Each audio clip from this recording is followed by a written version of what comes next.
Ladies and gentlemen, it is my honor to introduce the 50th Vice President of the United States, the Honorable JD Vance. There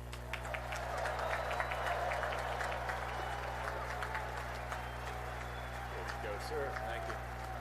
Knock that down there. Thank you. Well, it is great to be with you here on this incredible day, and I gotta say, it's a pretty cool trick where when people say good morning, you guys say it back in unison. So let me say good morning to the class of 2025.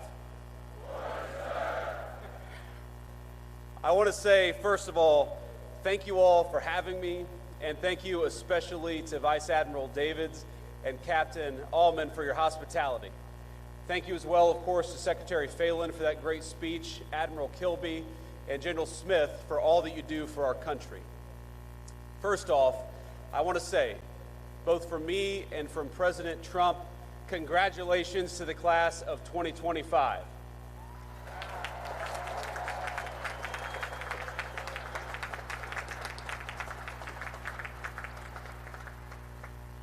I want to say congratulations not just to you all, because you all have certainly earned a great honor, but congratulations to the families, the friends, the faculty, plus the other midshipmen and service members who join us on this beautiful morning and share in this incredible day.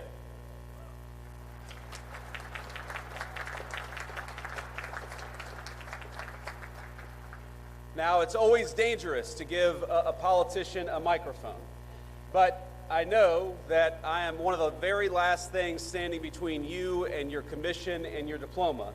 And so, out of respect, I just want you to know that this is only going to be a 3.5 or 4 hour speech. I hope you all brought your sunscreen because it's bright out here. But today is such an incredible day for you. Tonight, you'll celebrate in the finest tradition of the United States Naval Academy with great food and, of course, maybe a little drink.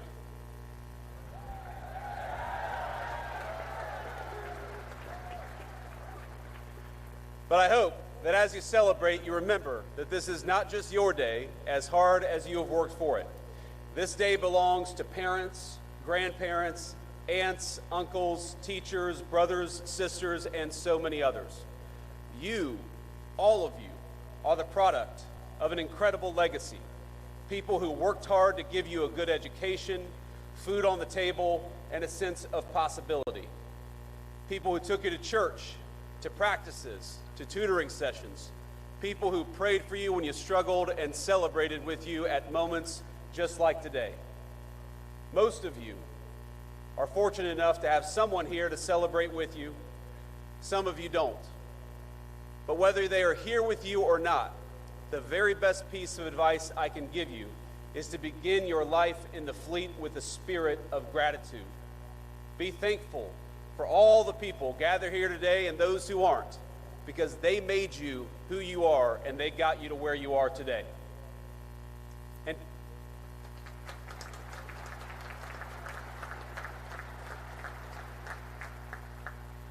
And I hope you'll take from that gratitude a sense of duty. You owe it to the American people, to yourselves, but most of all to the people who sacrificed so hard to get you here. You owe it to them to do the best job you can, and I know that is exactly what you're going to do. Now, it's customary in speeches like this for people like me to offer words of congratulations and maybe a little bit of advice. Of course, I just did exactly that. But you're not just graduates of some random university about to embark on careers in the private sector, and I'm not just giving another political speech. I'm your vice president.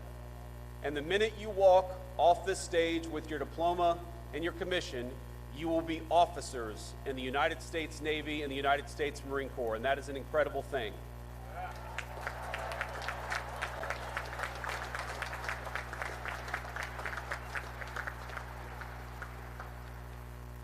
You will be leaders of men and women in our armed forces. So while President Trump and I congratulate you on this incredible achievement, I also thought it would be appropriate to tell you a bit about how the President and I think of your mission in this new and very dangerous era for our country. Now, last week, the President took a very historic trip to the Middle East, meeting with heads of state in Qatar, Saudi Arabia, and the United Arab Emirates. Most of the headlines focused on the trillions of dollars of new investment the President secured for our country, and that's, of course, an important thing.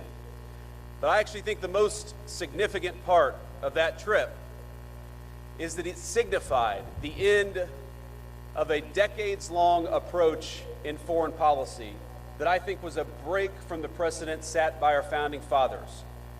We had a long experiment in our foreign policy that traded national defense and the maintenance of our alliances for nation building and meddling in foreign countries' affairs, even when those foreign countries had very little to do with core American interests.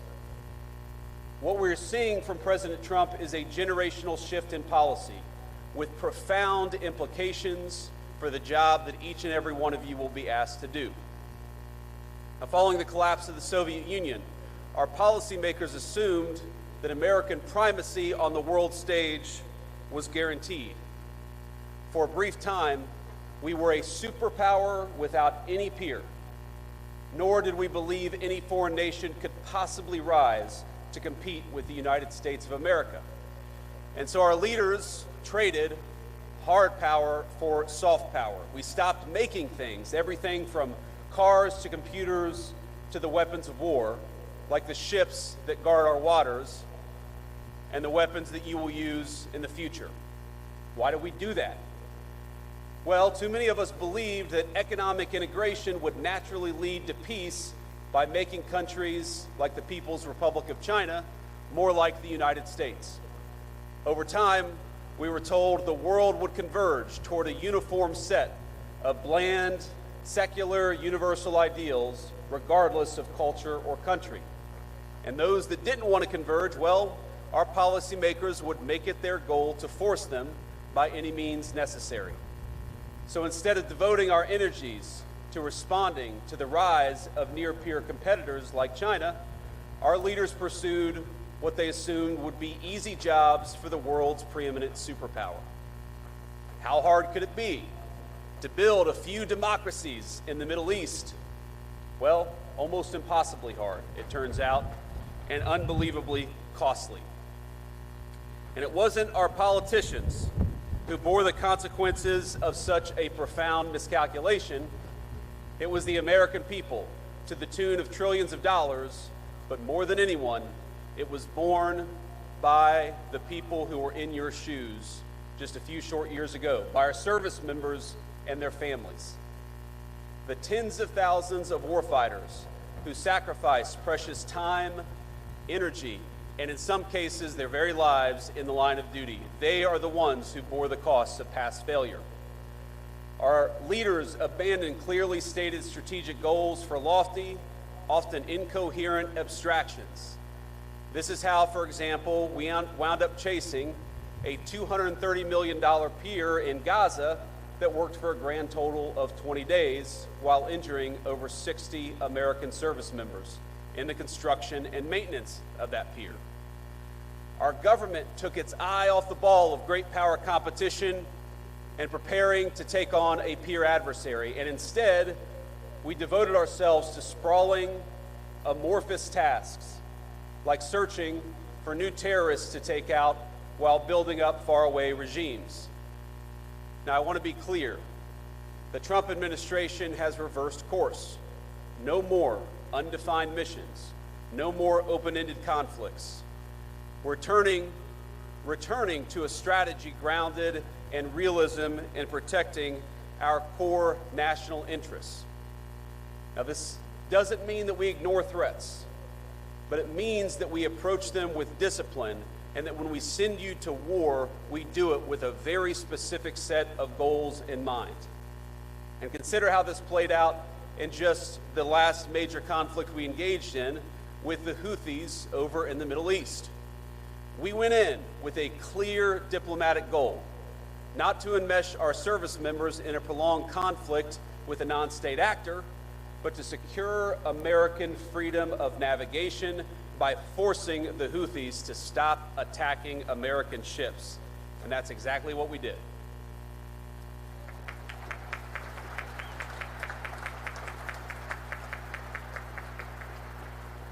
We pursued that goal through overwhelming force against Houthi military targets. In just the first 100 days of the administration, we were able to reach a ceasefire in a conflict that had been ongoing for nearly 2 years. That's how military power should be used, decisively with a clear objective. We ought to be cautious in deciding to throw a punch, but when we throw a punch hard and we do it decisively, and that's exactly what we may ask you to do.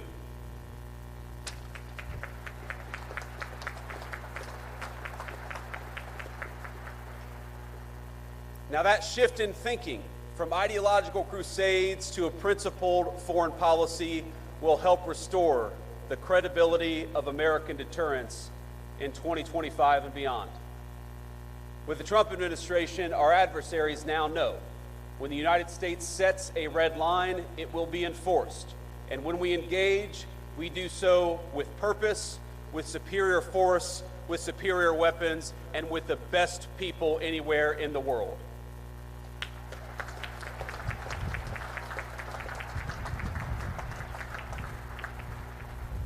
Let me say something about weapons and the future of warfare. It is, of course, a priority of this administration, not just to keep, but to widen the technological edge between the United States military and our adversaries all over the world. In the wake of the Cold War, America enjoyed a mostly unchallenged command of the commons: airspace, sea, space, and cyberspace. But the era of uncontested U.S. dominance is over. Today we face serious threats in China, Russia, and other nations determined to beat us in every single domain, from spectrum to low Earth orbit to our supply chains and even our communication infrastructure.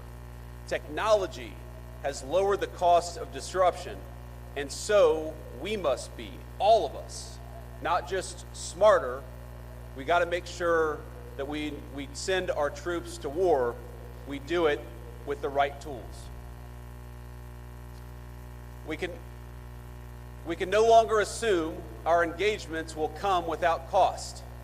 That's why the Trump administration is investing in innovation, rewarding risk takers at the Department of Defense, and streamlining weapons acquisition for the new century. Investing in cutting-edge weaponry like hypersonics is important, but just as important are the low-cost, high-impact technologies that are already transforming the battlefield, things like drones. And by the way, when we talk about innovation, innovation is not just happening in the laboratory of a defense contractor. Innovation increasingly is happening on the very battlefields that you will lead troops on. So that you are not just recipients of innovation, you're not just users of tools, you will very often be developing tools in this new century. Our lawmakers and military brass alike must learn to adjust to a world where cheap drones, readily available cruise missiles, and cyber attacks cause extraordinary damage to our military assets and our service members. And it will be you, the graduates gathered here today, who will lead the way for the rest of us. Your service will bring new challenges and environments, including ones unfamiliar even to those who have served before you. You will deploy new equipment, new systems, and new technology. And through those experiences, it is you who will learn, who will teach others, and will help our services and our entire country adapt to the future we're confronting. Now, the extraordinary education you have received is an investment by the American people, an investment not only in your courage, but in the strength of your minds and the promise of your leadership. Because your nation rests easier knowing that we have the most brilliant strategists and tacticians standing guard. Men and women like you, brilliant enough to preempt and, if called, fight and win the wars of tomorrow. And as technological change continues to transform the battlefield, it only heightens the importance for this administration, for our whole country, on investing in our military's human capital. That's you, in the well-being of our warfighters, in your brilliance, in your strategic innovation. Modernization isn't just about tactics and tools. It's about meeting the needs of our service members. For too long, we asked too much of too few. Past leaders sent our service members on mission after mission with no exit strategy, no end in sight, and with little articulation for the American people or for the warfighters about what we were doing. When we extend the deployment of an aircraft carrier, that has real impact on people's lives, and we're aware of it. They miss their families, of course, they miss their loved ones and their home life. They accept that sacrifice, and that's the job that you've taken on. But the job that we have taken on is to never misuse that sacrifice or never ask you to do something without a clear mission and a clear path home.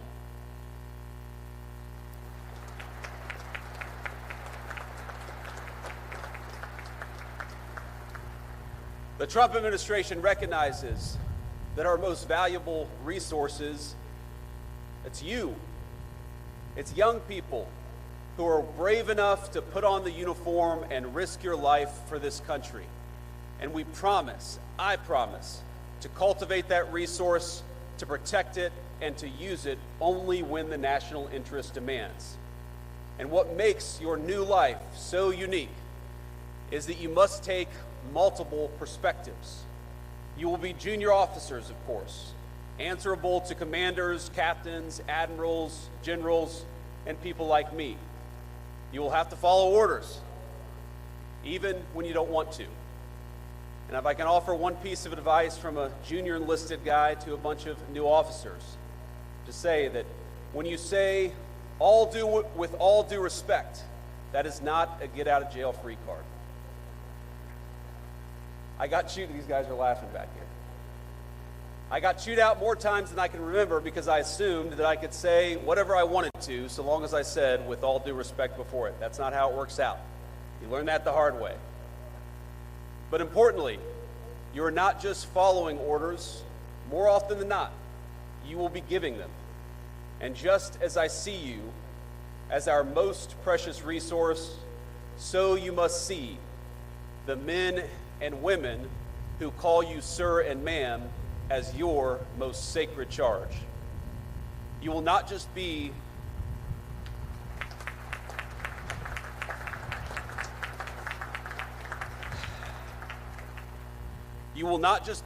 another boss.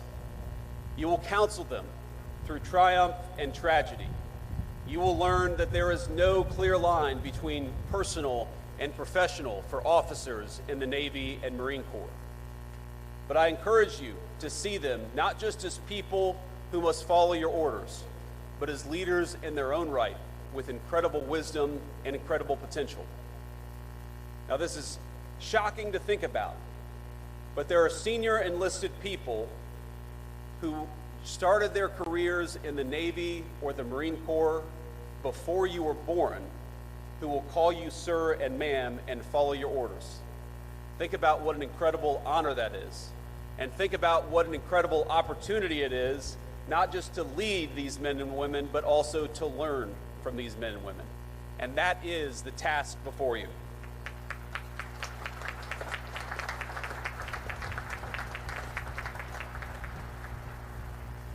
You will lean on that experience, of course, but still, you're very often, more often than not, going to be the one in charge. That is an honor, but it's a responsibility that ought to give you chills.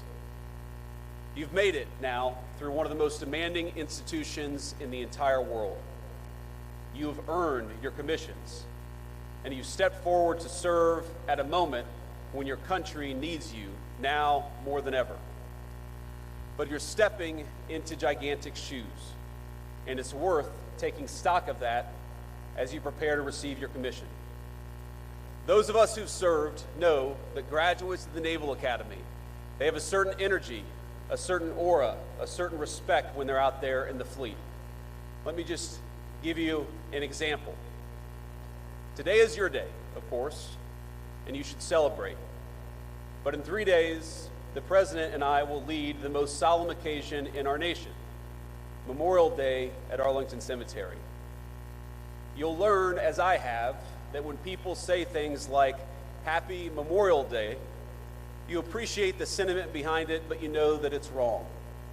Because Memorial Day is not a happy day.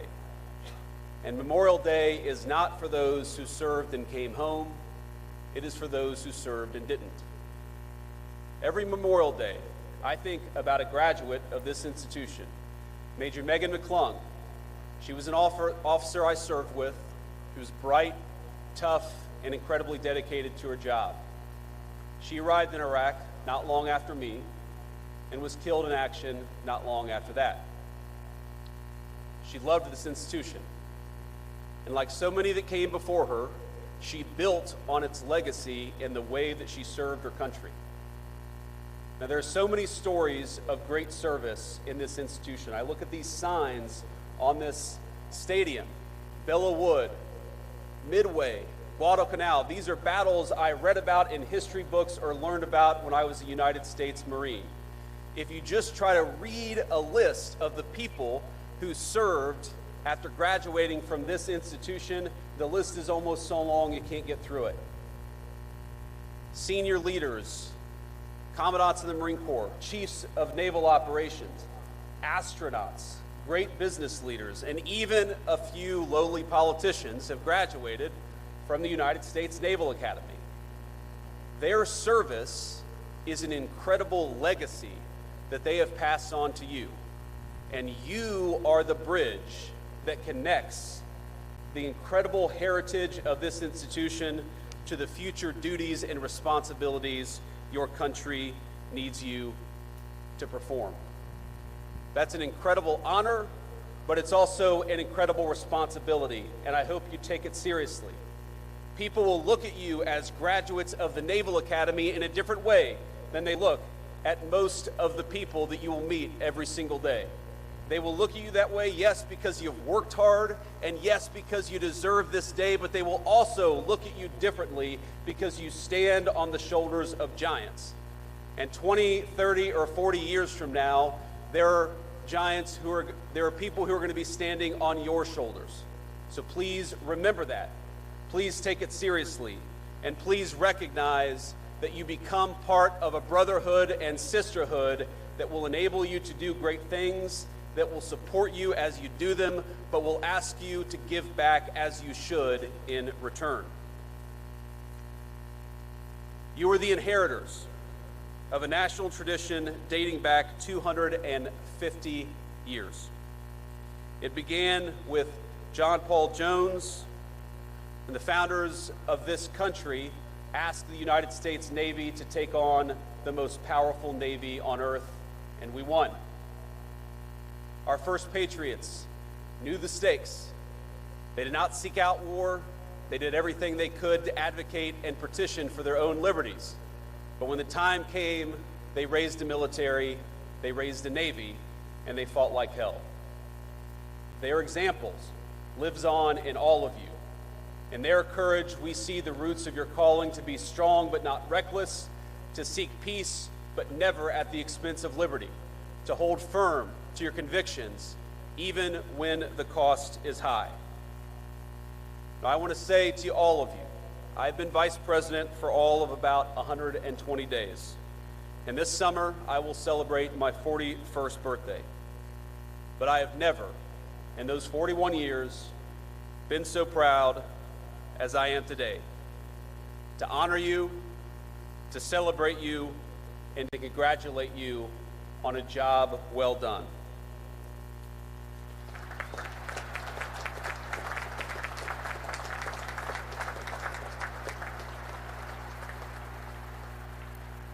Now, I'm sure some of you share my politics and some of you don't. But I know today I speak for a grateful nation when I say we are rooting for you. Naval Academy class of 25, we are proud of you and we depend on you. Congratulations, Godspeed, and do great work.